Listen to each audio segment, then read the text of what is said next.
Moi, aujourd'hui, je me dis que si ma fille même veut devenir femme de ménage, je vais m'arranger pour qu'elle soit la meilleure femme de ménage du monde. C'est tout simplement l'encadrer à être ce qu'elle veut être. C'est tout. Qu'est-ce qui vous a permis de pouvoir embrasser ce métier? Ce qui m'a permis d'embrasser ce métier, c'est l'amour. Voilà, parce que de formation, je suis RH de formation. Donc, passer de RH à experte du numérique, c'est vraiment une transition diront du coq à l'âne. Mais je pense que c'est l'amour qui m'a permis de passer ce cap. Qu'est-ce que vous faites concrètement en tant que digital manager? Concrètement, en tant que digital manager, sur le volet formation, j'accompagne les jeunes, comme je le disais, sur certains programmes de formation à tout ce qui est métier acculturation numérique, donc initiation à tout ce qui est métier du numérique, notamment les métiers de community manager, de webmaster, de copywriter, de content creator manager. Quelles sont les compétences nécessaires pour pouvoir être digital manager? Je dirais que pour être digital manager, de base, il vous faut une seule chose, c'est être persévérant et puis avoir l'amour du métier. Comme je vous disais d'entrée de jeu, moi je suis RH de formation. Donc quand j'ai fini mon diplôme en ressources humaines, je suis allée, j'ai fait mon stage et tout ce qu'on veut. Mais après, je suis allée faire du développement web. J'ai appris à développer des applications. Ça, c'est une transition vraiment, diront brusque. Mais c'est l'amour qui m'a permis de tenir. Parce que je vais pas venir vous dire c'est facile de se lancer dans le numérique, etc. Non, rien n'est facile. Même pour manger, il faut faire l'effort de porter la nourriture à la bouche et encore faire l'effort de marcher la nourriture et de l'avaler. Donc rien n'est facile. Il vous suffit juste d'avoir un peu d'abnégation, d'aimer la chose et de vous donner les moyens d'atteindre les objectifs que vous vous fixez. C'est tout simplement ça. On va pas vous demander d'avoir un master en X ou Y avant de vous lancer dans un métier du numérique. Mais tout ce qu'on va vous demander, c'est d'aimer la chose, de vous donner les moyens, de vous concentrer et c'est surtout être capable de faire beaucoup de sacrifices. Parce que lorsque vous vous lancez dans un domaine qui pour vous est insaisissable ou pour vous qui est inaccessible ou qui est nouveau, il va falloir que vous soyez prêt à faire des concessions. Donc, à mettre certaines choses en priorité et d'autres en second plan. Donc, il y a beaucoup de choses qui sont en ce moment-là pour vous prioritaires que vous serez obligé de mettre en second plan pour mettre le métier ou l'apprentissage du numérique en premier plan. Donc, si vous voulez vous lancer, lancez-vous, mais soyez sûr ou soyez prêt à faire des concessions pour arriver à vos fins. Aujourd'hui, on parle beaucoup de chômage au niveau de la Côte d'Ivoire et de l'Afrique en général.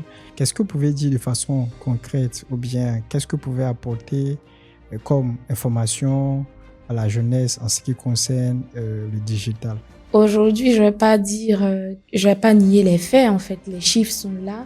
Les jeunes sortent de plus en plus des universités et ils galèrent à trouver de l'emploi. Ça, ce sont des faits.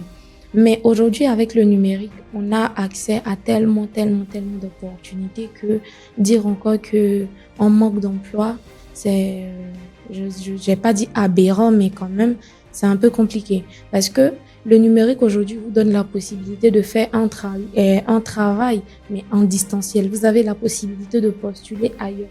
Quelle est la responsabilité des parents dans l'orientation des enfants? Parce qu'aujourd'hui, il y a des métiers qu'on choisit parce que papa ou maman a dit que c'est ce qu'on devrait faire.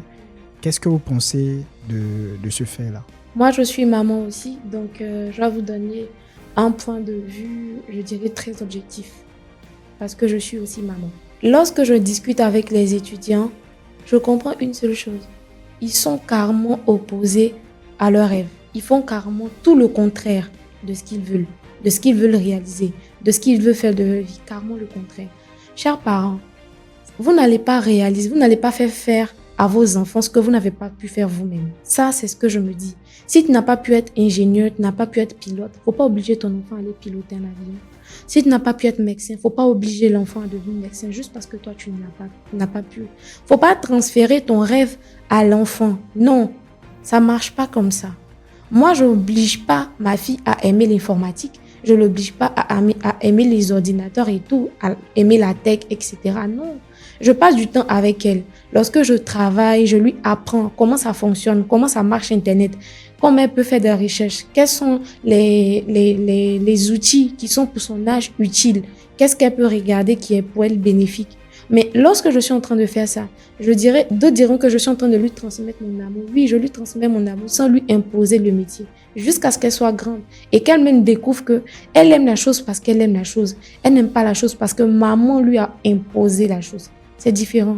Vous avez imposé des métiers à vos enfants. Vous avez imposé des carrières à vos enfants. Vous êtes en train de payer des millions pour que cet enfant-là aille dans l'école.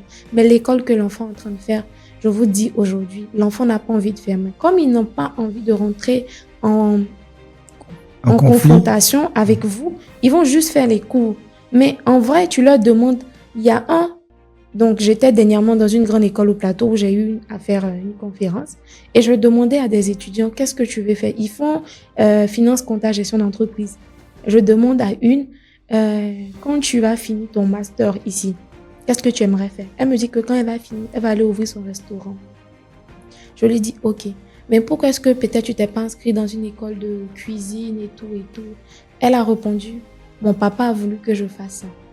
J'ai demandé à un deuxième étudiant, il m'a dit que lui, il voulait faire autre chose. Je pense qu'il voulait être, je sais même plus, j'ai oublié, mais le métier qu'il a donné était carrément opposé à ce qu'il est en train de faire maintenant. Et il y a une chose que je leur ai dit, vous êtes peut-être obligés de faire ce que papa fait aujourd'hui, mais rassurez-vous que ce que vous êtes en train d'apprendre aujourd'hui va vous permettre d'atteindre ou de réaliser votre rêve de demain. Donc, chers parents, discutez avec vos enfants. Essayez de déterminer en eux ce qu'ils aiment. Accompagnez-les. Accompagnez-les. Vous parlez tout le temps. Mais ce que vous n'avez pas eu chez vos parents, je dirais, entre griffes, ne reprenez pas la scène. On vous a pas peut-être encouragé à faire X ou Y. Donc, n'obligez pas l'enfant à faire ce que vous aviez voulu faire. Laissez l'enfant faire son choix. Accompagnez-le, structurez-le, donnez-lui les moyens de pouvoir atteindre son rêve. On a Picasso, il y a beaucoup de peintres, mais aujourd'hui, tout le monde parle de Picasso et tout. Ça dépend. Donc, il a essayé de donner les moyens de réaliser son rêve. Donc, moi, aujourd'hui, je me dis que si ma fille même veut devenir femme de ménage, je vais m'arranger pour qu'elle soit la meilleure femme de ménage du monde. C'est tout simplement l'encadrer à être ce qu'elle veut être. C'est tout. Quels sont les accomplissements que vous faites qui vous motivent à pouvoir continuer dans ce métier de digital manager? C'est les messages que je reçois des participants, des étudiants, des jeunes que je rencontre, parce que je suis jeune aussi, on est tous de la même génération. Et moi, ce en quoi je prends plaisir, c'est de partager ma petite expérience avec ces jeunes. C'est de discuter avec ces jeunes. C'est de comprendre ce que ces jeunes-là traversent. Parce que moi, j'ai eu la chance, en fait, d'avoir des mentors. J'ai eu la chance de rencontrer des personnes qui m'ont encadré, qui m'ont montré le chemin, qui m'ont appris. Mais ces jeunes-là, aujourd'hui, n'ont pas forcément le cadre qu'il faut. Donc aujourd'hui, moi, quand je vais à leur rencontre, finir une conférence, finir une formation, et puis recevoir des messages pour me dire Madame, vraiment, j'ai apprécié. Grâce à vous aujourd'hui, j'ai pu écrire un plan de carrière clair. Aujourd'hui, je sais ce que je veux dans ma vie, etc. Tout ça, c'est ce qui me donne de l'argent. Et il y a une scène, en fait, qui m'a vraiment marquée. C'est que on m'avait confié, je pense, en 2022 par là, on m'avait confié ma première cohorte de formation avec une institution internationale. Donc, je préfère taire le nom. Mais lorsque j'ai fini une séance avec les filles, il y a une qui m'a approchée pour me dire, Madame, vraiment, aujourd'hui, le partage d'expérience que vous avez fait, aujourd'hui, les conseils que vous avez partagés avec nous m'ont réconforté. Je vous assure que voici ce que je traverse, voici ce que je traverse. Moi, lorsque je quittais cette séance à 17h, très honnêtement, je partais me suicider. Parce que j'avais plus envie de vivre. Je savais pas où est-ce que j'en étais et tout. Et lorsqu'elle est venue me dire ça, ça m'a vraiment touchée. Donc vraiment, c'est tous ces messages d'encouragement là qui me donnent envie de toujours partager, toujours être avec eux. Je dirais aujourd'hui à toute cette jeunesse africaine, à toute cette jeunesse ivoirienne, de prendre conscience du potentiel qu'elle a.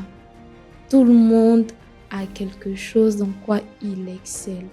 Vous avez un don. Vous avez quelque chose en quoi vous êtes bien. Donnez, j'ai envie de dire, découvrez ce que vous êtes. Découvrez qui vous êtes.